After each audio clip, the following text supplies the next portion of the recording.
Kako bi vi sami sebe opisali, ko je Esma Redžepova? Pa Esma Redžepova je jedno dobročudno stvorenje koja nema mnogo zahteva.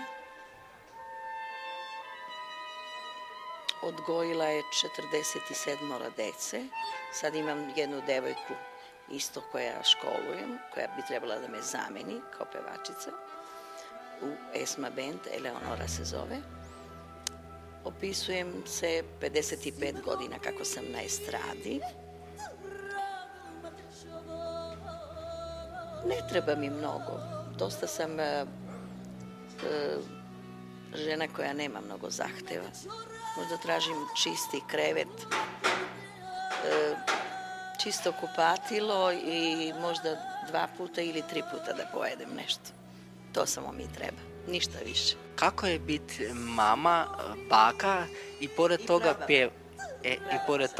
pjevati u svijetu? Jedan ovde isto svira sad večeras u Mariboru na bubnjevima, koji ima 3 dece isto. Tako da sam i prababa od 3 mali moji unuci, praunuci. Kako da se osjećam sretna da sam nešto učinila u ovom životu dok sam živa bila. Napravila sam dobrih dela, to znam jedino. Da sam odškolovala ja i moj suprug Steva Teodosijevski, moj profesor. Zajedno smo odškolovali 47 dece i danas su to svi muzičari, dobri muzičari. Ima li koji pjevač ili pjevačica sa kojim niste pjevali ili bi željeli pjevati? Šta znam ja, moja želja je bila, ja sam upoznala Pavarotija negde 69. godine. Upoznala sam ga u Americi, u Njujorku. Tad je bila Zinka Kunc, njegov profesor. On tad nije bio poznat. Posle toga je on bio mnogo poznat, ali tad je on za mene pevao. Ja sam imala u Carnegie Hall koncert svoj i Zinka Kunc je pravila večeru za sve nas i pozvala je svoga učenika da peva na toj večeri, da je bilo taj prijem koji je ona napravila u Njujorku, da bi slušali jednog talentiranog Pavarotija u to vreme. On je bio mršav, nije bio tako debel, ali mnogo je lepo pevao.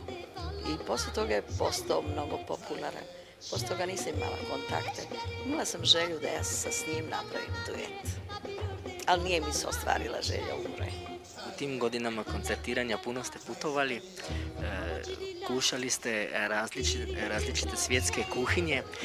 Koja vam je ostala u uspomeni kao najbolje, ali sami volite da kuhate? Pa ja volim da kuvam, ali u stvari moj Steva dok je bio živ nije mi davao mnogo da kuvam, ali ja sam morala da kuvam, imali smo mnogo dece, ali imala sam i pomoći. Žena koja je isto radila i žena koja je čistila kuću, pošto smo imali veliku kuću, ogromnu u Beogradu. Dok smo živjeli, posle smo se prebacili u Makedoniji, pre raspada u stvari Jugoslavije. Mi smo se vratili i gradimo tamo jedan muzej koji je negde 860 kvadrati. Ja živim tamo sad. To je na Kali. Kale se zove jedno mesto, dosta lepo mesto, u centru grada, a na brdu sam. Tako da ove godine bi trebalo da se otvori tamo taj muzej koji ga ostavljam Republici Makedoniji, državi. Ja mnogo puta kažem, narod me napravio velikom, narod je kupio ploče, narod je ulaznice platio, sve moje CD-a, narod me napravio velikom i opet za narod ostavljam. Napravili ste puno, da li ste pomislili već na mirovinu? Pa, još malo. Samo da otvorim muzej, a već sam spremila devojku jednu koju ćete večeras da je vidite, koja je u Esma's Band ide, tako će da bude naslov, a Eleonora se zove, inače ona je sad na 2. godini solo pevanja u Makedoniji na fakultetu i ovu našu školu isto završava u Makedoniji. Vidjet ćete večeras. Već sam spremam svoju zamenu. Kad ćete odlučiti otići stvarno u mirovinu, gdje bi voljeli da proživite ostatak života? Da li je to doma u Makedoniji, možda tu u Mariboru, negdje na Bahamima? Ja bi, znate, posle Makedonije, ako bih htjela da negde živim, ja bih htjela da živim u Nemačkoj. Možda će da me pitate baš zašto u Nemačkoj. Zato što Nemačka je zemlja sređena i, kako da kažem, zaštićeni ste tamo. Sve vam je na dohvatu. Dom vam je tamo gdje vam je srce. A gdje je vama srce?